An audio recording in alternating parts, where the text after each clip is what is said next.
오늘 우리에게 주신 하나님의 말씀은 미가 1장 2절에서 7절까지의 말씀입니다. 백성들아 너희는 다 들을지어다. 땅과 거기에 있는 모든 것들아 자세히 들을지어다. 주 여호와께서 너희에게 대하여 증언하시되 곧 주께서 성전에서 그리하실 것이니라. 여호와께서 그의 처소에서 나오시고 강림하사 땅의 높은 곳을 밟으실 것이라. 그 아래에서 산들이 높고 골짜기들이 갈라지기를 불 앞에 밀초 같고 비탈로 쏟아지는 물 같을 것이니 이는 다 야곱의 허물로 말미암음이요 이스라엘 족속의 죄로 말미암음이라. 야곱의 허물이 무엇이냐? 사마리아가 아니냐?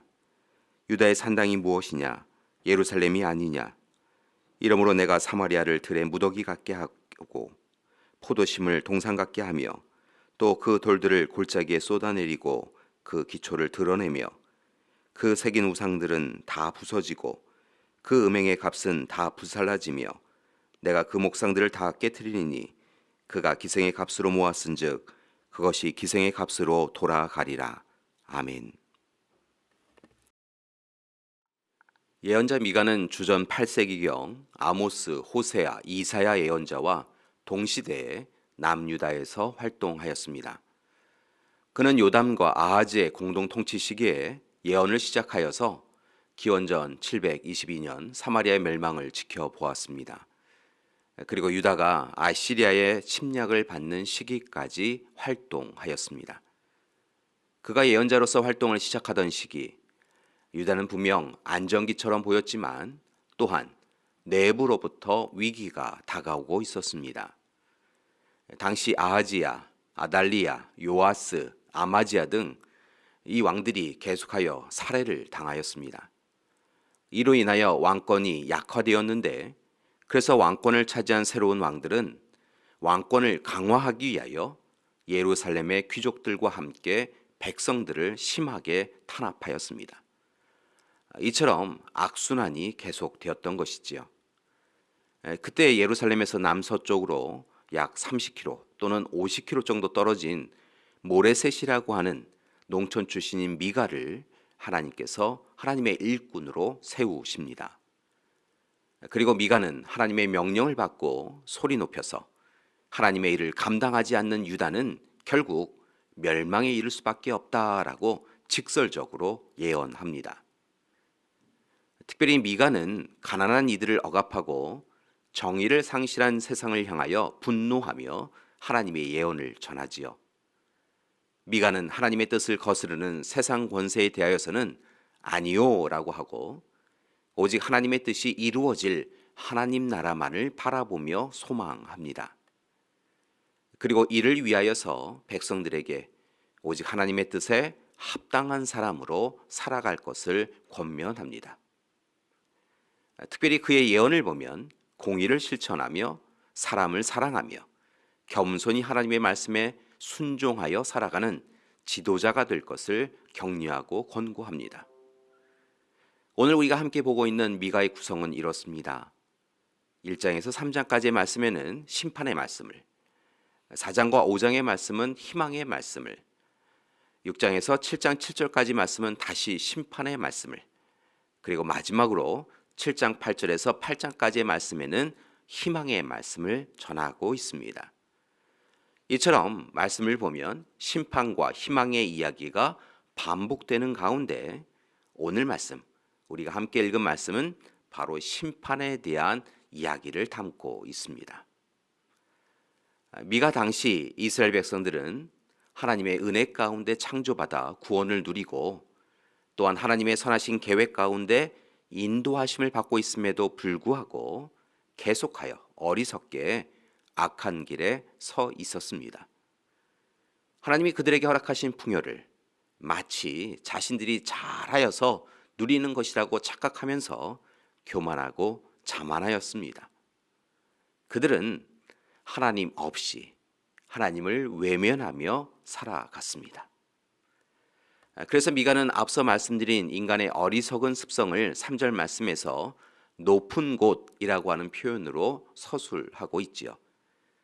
그렇다고 한다면 미가가 높은 곳이라고 이야기한 이스라엘의 구체적인 죄는 어떤 것이었을까요? 첫째로 이스라엘의 죄는 우상 숭배입니다. 하나님께서 오늘 본문에서 땅의 높은 곳을 무너뜨리신다라고 하는 것은 바로 우상을 숭배하던 산당을 무너뜨리겠다라고 하는 표현이었습니다. 대부분의 산당은 높은 산의 고지대에 위치해 있었습니다. 그리고 이렇듯 고지대에 세운 산당은 사람들의 그릇된 욕망과 종교적인 성향을 암시합니다. 하나님은 이제 우상을 떠나서 오직 하나님만을 믿기를 요구하고 계십니다. 특별히 하나님을 향한 진정한 예배드림을 원하시는 것이지요. 하나님은 백성들이 서 있는 곳에서, 삶의 자리에서 날마다 진실한 예배를 드리기 원하십니다.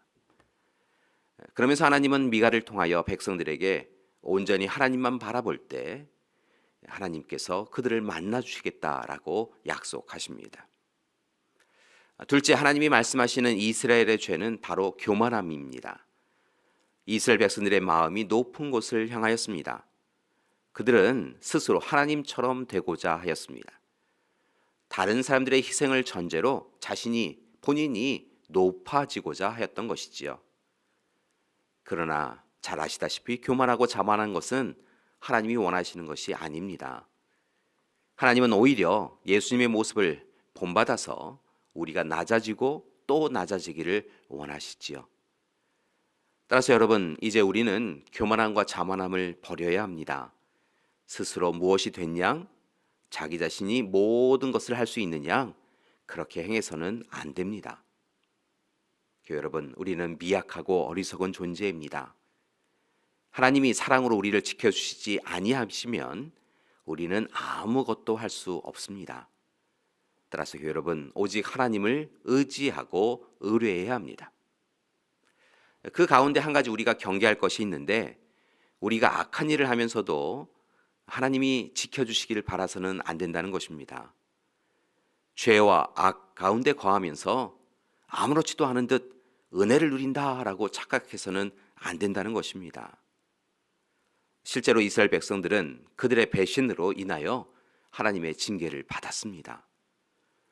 이스라엘 백성들이 하나님 없이 살았기에 하나님은 이스라엘을 무너뜨리고 심판하셨던 것이지요. 따라서 우리는 하나님의 성전에 거하는 것으로 만족하지 말고 하나님의 품에 거해야 합니다. 그래야 은혜를 누릴 수 있습니다. 교회 여러분, 오늘 미가의 경고를 귀 기울여 듣기 원합니다. 이 시대에 권력, 물질, 명예, 높은 자리가 우리를 지켜주는 것이 아니라 하나님이 우리를 지켜주시는 것입니다. 따라서 날마다 매 순간 모든 곳에서 하나님을 바라보셔야 합니다. 그리고 이제 날마다 다시 하나님 앞에 온전히 거하여야 합니다. 오늘 하루도 오직 하나님을 경배하고 겸허히 하나님의 의를 실천하며 하나님을 중심에 모시고 겸손히 하나님을 따르는 그런 하루가 되시길 간절히 기도드립니다. 함께 기도하시겠습니다. 사랑의 하나님, 오늘 이 시간 미가의 말씀을 통하여 우리의 삶의 자리를 들여다봅니다. 하나님, 어리석었던 이스라엘 백성들의 자리가 우리의 삶의 자리가 되지 않게 하여 주시옵소서. 온전히 하나님 앞에 거하며 하나님의 뜻에 순종하는 우리 되게 하여 주시옵소서.